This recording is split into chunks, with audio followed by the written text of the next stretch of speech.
जय सिया राम दोस्तों। मेरे चैनल में आप लोगों का बहुत बहुत स्वागत है। कलयुग की शुरुआत कैसे हुई और राजा परीक्षित और कलयुग की कथा प्रस्तुत करने जा रही हूँ।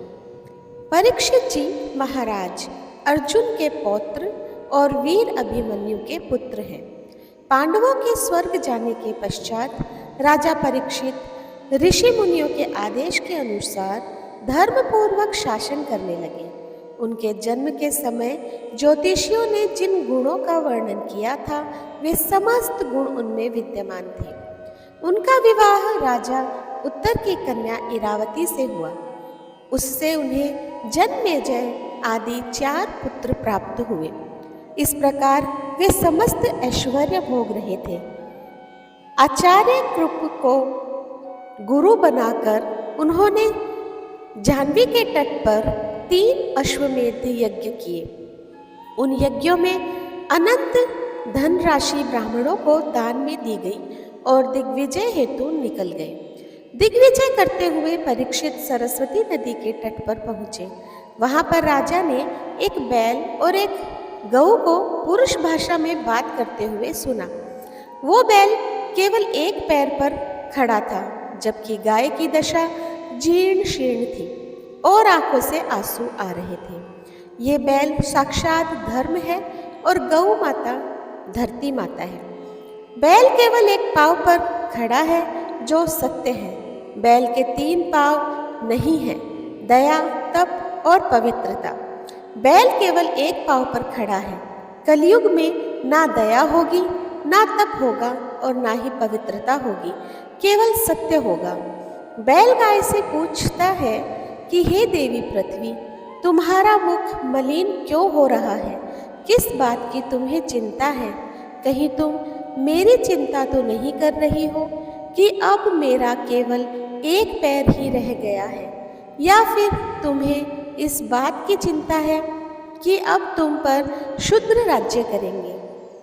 पृथ्वी बोली, हे धर्म, तुम सब कुछ जानकर भी मुझसे मेरे दुख का कारण पूछते हो।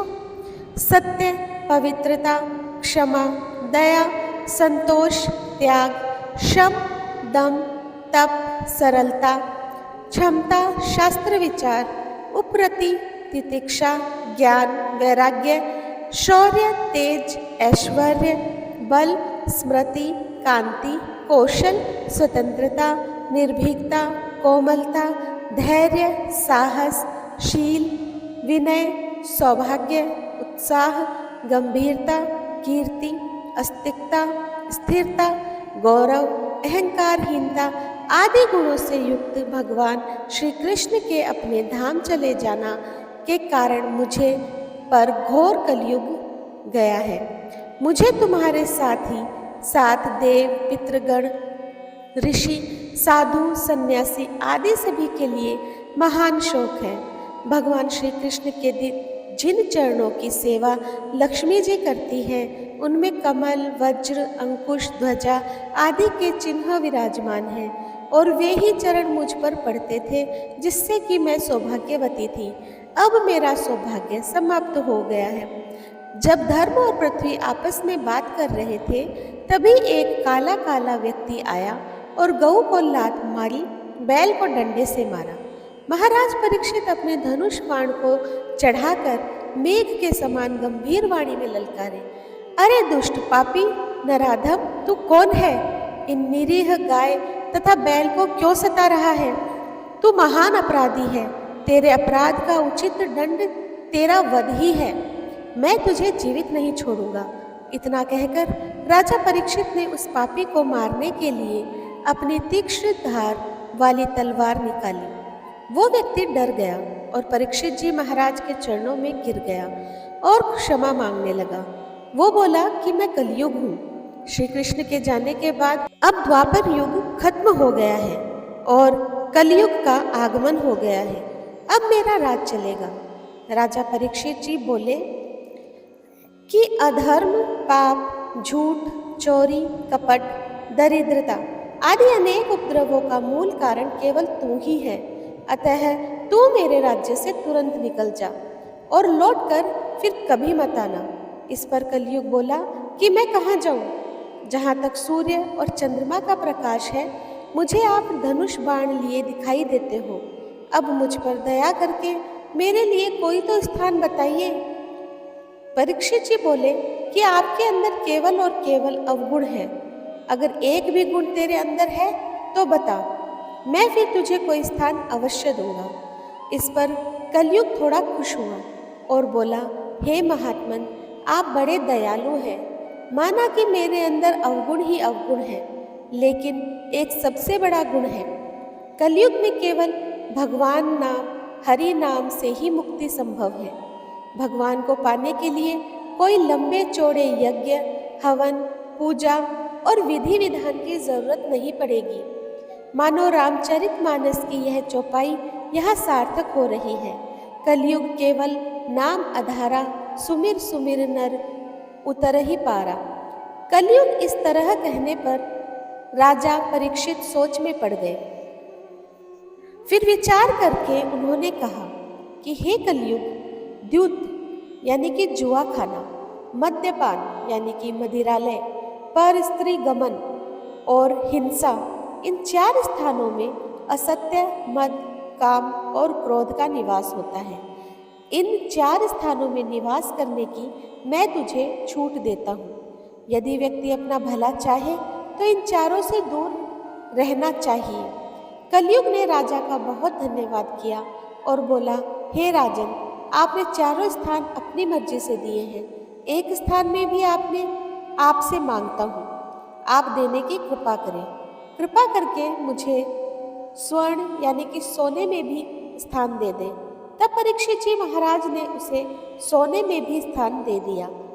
गुरुदेव बताते हैं कि सोने का मतलब यह नहीं जो आप सोना पहनते हो, उसमें कलयुग है, क्योंकि भगवान कृष्ण ने खुद बोला है कि धातुओं में स्वर्ण मेरा स्वरूप है। कहने का मतलब ये है कि जो भी पैसा अनीति से, गलत तरीके से, हिंसा से आए और उससे सोना लिया जाए, उसमें कलयुग का वास है। कलयुग का वचन देकर जब राजा परीक्षित अपने महल में लौटे तो अचानक अपने कोषागार में चले गए, जहाँ एक संदूक देखकर ठिठक गए। संदूक खोला तो उसमें चमचमाता हुआ सोने का मुकुट देखा। इतना सुंदर मुकुट देखकर राजा की आंखें चुंधिया गई और उस मुकुट को सिर पर धारण किया। मुकुट राजा परीक्षित ने अपने सिर पर धारण किया। वह मुकुट पांडव जरासंध को मारकर लाए थे और कोषागार में जमा कर दिया था। किसी भी पांडव ने उसे धारण नहीं किया। कलयुग के प्रभाव से ही राजा परीक्षित ने मुकुट सिर पर धारण किया, क्योंकि सोने में कलयुग को स्थान दे दिया। इस कारण राजा परीक्षित की बुद्धि फिर गई और आज से 45 वर्ष के हुए तो इनका मन शिकार करने के लिए कहता है। परीक्षित जी महाराज ने अपने धनुष बाण उठाए और वन में शिकार करने के लिए चल दिए। आज तक इन्होंने कभी भी आखेट का नहीं सोचा, पर आज मन हुआ है। वन में शिकार करते करते बहुत आगे निकल गए। इनका सैनिक समुदाय काफी पीछे रह गया। काफी आगे जाने के बाद इन्हें प्यास लगी। थोड़ी दूर पर इन्हें एक कुटिया दिखाई दी, जिसमें एक संत शमिक ऋषि जी आंखें बंद करके भगवान का ध्यान कर रहा था। इसने सोचा कि ये संत ढोंग कर रहा है, नाटक कर रहा है। इसने संत से पानी मांगा, लेकिन संत की समाधि सच्ची थी। जब संत ने इसे पानी नहीं दिया तो गुस्से में आया और वहाँ पर एक मरा हुआ सर्प पड़ा हुआ था। वो सर्प उठाया और संत जी के गले में डाल दिया। इस तरह उन्होंने संत का अपमान किया और अपने महल में चले आए। शमिक ऋषि तो ध्यान में लीन थे। उन्हें तो ज्ञात ही नहीं हो पाया कि उनके साथ राजा ने क्या किया है। लेकिन उनके पुत्र ऋंगी ऋषि को जब इस बात का पता चला तो उन्हें राजा परीक्षित पर बहुत क्रोध आया और उन्होंने सोचा कि यदि यह राजा जीवित रहेगा तो इसी प्रकार ब्राह्मणों का अपमान करता रहेगा। इस प्रकार विचार करके उस ऋषि कुमार ने कमंडल से अपनी अंजलि में जल लेकर तथा उसे मंत्रों से अभिमंत्रित करके राजा परीक्षित को यह श्राप दे दिया कि जा, तुझे आज से 7वें दिन तक्षक सर्प डसेगा। डारी नाग ऋषि कंठ में रिप में कीन हो पाप, होनहार होकर हु तो रिंगी दिनों श्राप। जब शमीक ऋषि समाधि से उठे तो उनके पुत्र श्रृंगी ने सभी बातें अपने पिता को बताई। ऋषि बोला कि बेटा, तूने यह अच्छा नहीं किया। वो एक राजा है और राजा में रजोगुण आ सकता है, पर तू एक संत का बेटा है। तेरे अंदर क्रोध क्यों आया जो तूने श्राप दे दिया? कलयुग के प्रभाव के कारण उस राजा को क्रोध आ गया और उसने सर्प डाल दिया। राजा ने जानबूझकर नहीं किया है। संत बोले, बेटा, अब तो श्राप वापिस हो नहीं सकता। तुम राजा के पास जाओ और इस बात की खबर दो कि 7वें दिन तुम्हारी मृत्यु हो जाएगी। ऋषि शमीक को अपने पुत्र के इस अपराध के कारण अत्यंत पश्चाताप होने लगा। जब परीक्षित महाराज अपने महल में पहुंचे और वे सोने का मुकुट उतारा तो कलयुग का प्रभाव समाप्त हो गया। अब परीक्षित जी महाराज सोच रहे हैं कि ये मैंने क्या कर दिया। एक संत के ब्राह्मण के ऋषि के गले में सर्प डाल दिया। मैंने तो महापाप कर दिया। बहुत दुखी हो रहे हैं। उसी समय ऋषि शमीक का भेजा हुआ एक गौरमुख नाम के शिष्य ने आकर उन्हें बताया कि ऋषि कुमार ने आपको श्राप दिया है कि आज से 7वें दिन तक्षक सर्प आपको डस लेगा। राजा परीक्षित ने शिष्य को प्रसन्नतापूर्वक आसन दिया और बोले, ऋषि कुमार ने श्राप देकर मुझ पर बहुत बड़ा उपकार किया है। मेरी भी यही इच्छा है कि मुझ जैसे पापी को मेरे पाप के लिए दंड मिलना ही चाहिए।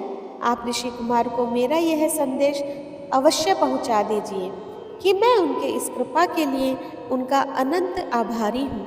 उस शिष्य का यथोचित सम्मान करके और क्षमा याचना करके राजा परीक्षित ने विदा किया।